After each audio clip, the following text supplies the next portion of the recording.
Explanation को लिखने से परेशान? क्या आपके भी समझ में नहीं आता है कि सर आपकी बार बिहार बोर्ड के एग्जाम में अंग्रेजी में एक्सप्लेनेशन को लिखे कैसे? तो प्यारे साथियों, आपकी बार आपको डरने की जरूरत नहीं है, क्योंकि आपकी बार आपको मैं ऐसे मेथड से रूबरू कराने वाला हूं जो कि आपकी बार आपके इस एक्सप्लेनेशन में लगा देंगे चार चांद, और एग्जामिनर भी रह जाएगा दंग ऐसे एक्सप्लेनेशन को देखकर जब उसके पास 200 कॉपी आएंगी। उन 200 कॉपियों में आपका लिखने का मेथड वाकई या बहुत ही शानदार होगा। तो प्यारे बच्चों, आइए देखते हैं कि एक शानदार एक्सप्लेनेशन को लिखते कैसे हैं, क्या वो मेथड होते हैं, क्या वो तरीके होते हैं, किन शब्दों का चयन करना है, कौन कौन से वर्ड के सेगमेंट हमको उसमें डालने हैं। तो आइए देखते हैं क्या क्या चीजें आपको हमेशा अपने एक्सप्लेनेशन को लिखते समय बहुत ही ध्यानपूर्वक चीजों को याद रखनी चाहिए। तो आइए देखते हैं। देखिए, जैसा कि आपने हिंदी में पढ़ा होगा, मैं थोड़ा सा हिंदी के एग्जाम्पल्स लेता हूं। जैसा कि आपने हिंदी में पढ़ा होगा कि संदर्भ, प्रसंग, व्याख्या, सबने पढ़ा है। संदर्भ प्रस्तुत पद्यांश हमारी पाठ्य पुस्तक नामक भाषा केरल से लिया गया है। तो बहुत सारे बच्चों का एक क्वेरी आता है, क्वेश्चन आता है कि सर ये एक्सप्लेनेशन होता क्या है? भाई आपने बचपन में पढ़ा होगा ना कि प्रस्तुत दोहे को आप संदर्भ, प्रसंग, व्याख्या सहित लिखें। तो सेम वही चीज है कि एग्जामिनर क्या करता है, प्रोज या पोएट्री से किन्हीं चंद लाइनों को निकालकर आपके सामने प्रस्तुत कर देगा, और आपको उसके राइटर और उस चैप्टर का नाम बताना रहता है, आपको उसके चैप्टर के बारे में थोड़ा सा बताना होता है, फिर आपको क्या करना होता है, उसका एक्सप्लेनेशन करना होता है, वो भी कैसे, अपने शब्दों में थोड़ा सा बढ़ा चढ़ा कर। तो आइए देखते हैं कि बहुत ही शानदार ये सेशन रहने वाला आपके साथ। देखते हैं, इसे एक क्वेश्चन है, यहां पे थोड़ा सा मैंने बड़ी लाइनें ले ली है, बाकी इतनी बड़ी लाइन आती नहीं आपके एग्जाम में, ठीक है। The family is big and constantly growing at the rather unconventionally fast pace. We shall each one of us have to participate unsparingly in building its new life, each in his own way.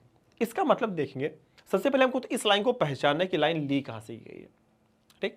तो जैसे हमने देखा, the family is big and constantly growing at the rather. जैसे आपको ये line दिखी कि अरे यार ये लाइन तो मैंने पढ़ी थी, शुभम सर ने मुझे पढ़ाया होगा। भाई ये लाइन तो वही है ना कि जो कि चैप्टर नंबर 2 में दिया गया, भारत इज माय होम में, कि हमारा परिवार आज भी लगातार बढ़ रहा है और बहुत ही शानदार तरीके से आगे ग्रो कर रहा है। जैसे आपको पता चला, इतनी लाइनें केवल वो देखा, इतनी लाइनें रहती हैं। जैसे आपको पता चला कि ये लाइन तो भारत इज माय होम की है, जो कि डॉक्टर जाकिर हुसैन ने लिखी हुई है, उसके बाद तुरंत आपका यहां पे प्रॉब्लम सॉर्ट आउट। क्या करेंगे इसके आगे आप तुरंत देखिएगा। आप फटाक से क्या डालेंगे अपने कॉपी में, हमेशा लेफ्ट साइड में क्या डालेंगे, रेफरेंस। और रेफरेंस की स्पेलिंग हमेशा याद रखना है, REFERENC। रेफरेंस का मतलब होता है संदर्भ। क्या लिखेंगे? अब तक आपने अपने बोर्ड के एग्जाम में लिखा है, these beautiful lines have been taken, these attractive lines have been taken from the lesson फला फला फला, कंपोज्ड बाई फला फला फला। आप राइटर का नाम लिख देते हैं, बट अब की बार ऐसा नहीं लिखना है। अब की बार आपको जो एक्सप्लेनेशन लिखना है, बहुत ही शानदार मेथड में लिखना है। वो मेथड आप देखेंगे यहां पे क्या कि दीज इंप्रेसिव, एक्सप्रेसिव, अट्रैक्टिव। देखिएगा कितनी प्यारी लाइनें हैं। क्या लिखना है कि these impressive, expressive, attractive, beautiful and patent lines have been taken from the lesson.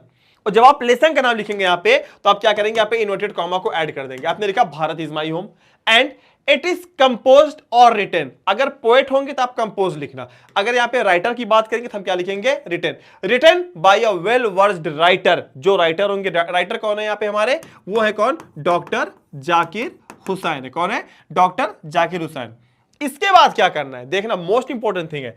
इसके बाद क्या करना है, आपको यहां पे कॉमा लगाना है, ठीक। आपको क्या करना है, अगर आपको याद हो तो इस राइटर के बारे में 2-3 कसीदे पढ़ दीजिए आप। जैसे क्या, जैसे कि डॉक्टर जाकिर हुसैन क्या थे, तो आप लिख दीजिए यहां पे, who was the 3rd president of India and first Muslim president of India and 2nd vice president of India. तो एग्जामिनर को यह लगेगा, भाई इस लड़के ने या इस बच्चे ने, बच्ची ने क्या किया, चैप्टर का नाम, राइटर का नाम तो बिल्कुल सही लिखा हुआ है, लेकिन कहीं ना कहीं इसने इस राइटर के बारे में 2-3 बातें अच्छी भी लिख दी। तो इससे आपकी रेफरेंस की क्या होगी, खूबसूरती बढ़ जाएगी। मतलब क्या करना है, आपको इनके बारे में लिख देना यहां पे क्या, हु वॉज क्या थे, who was the 3rd president of India and 2nd vice president of India and first Muslim president of India. इससे क्या होगा, एग्जामिनर को लगेगा कि यस तुमने अपने चैप्टर की बहुत ही शानदार, बहुत ही गहन तरीके से पढ़ा हुआ है, बहुत ही गहरी नॉलेज आपको इस चीज को लेकर है। तो भाई लिखने का बेस्ट वे ये होता है, तरीका लिखने का कि कैसे आप अपने आप को प्रेजेंट करते हैं। सारी कॉपियां रहेंगी पुरानी मेथड पे, लेकिन आपकी कॉपी रहेगी बिल्कुल नए मेथड पे। बिहार बोर्ड में कभी कॉन्टेस्ट नहीं लिखा जाता है, आप देख लेना आपके पास जो भी प्रीवियस ईयर की बुक्स होंगे।